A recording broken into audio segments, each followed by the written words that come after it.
My name is Tracy, and I'd like to tell you the story about an adorable French bulldog puppy that desperately needs our help. Without it, she will die.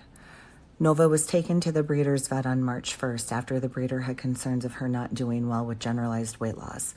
When Nova was transitioned to a kibble diet, she started to have issues with regurgitation and vomiting. She began to rapidly lose weight. The breeder realized she just wasn't doing right. There was no definitive diagnosis from that vet. Antibiotics were started, and the vet suspected primary kidney disease of unknown origin. Her official diagnosis was infectious, autoimmune, congenital, or other. 2 weeks went by before the breeder tried finding a rescue or a home to take her in.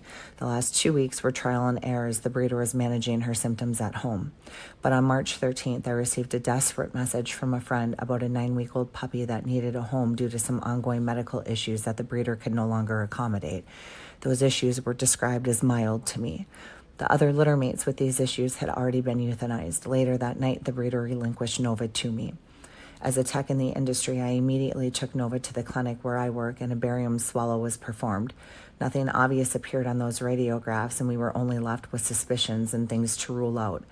We started meds to support and coat her stomach. It's been an exhausting few days, as the only thing that gives her relief and helps reduce the regurgitation and vomiting is to feed her very small meals frequently and keep her in a constant upright position. I am now feeding meals every 2 hours around the clock. Due to her malnourished state, she is small and significantly underweight.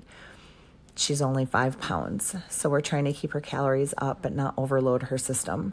I was hopeful as this seemed to be working so well for her, but the next few days proved challenging as I realized that she can't even keep liquids down.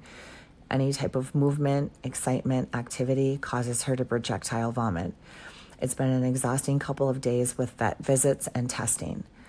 Today we found out the extent of Nova's issues, and they're worse than we thought they would even be. She has severe pyloric stenosis, a severe hiatal hernia with stomach distension. It's herniating into her esophagus. She needs surgical repair. This is a big surgery and an expensive one, and without it, we have no choice but to euthanize. She cannot live with these conditions without having them surgically repaired. People are willing to pay $20,000 for a breeding dog, but will they be willing to pay that to help save her life? She was given a chance above the rest. It has to be for a reason. She refuses to give up, and neither can we.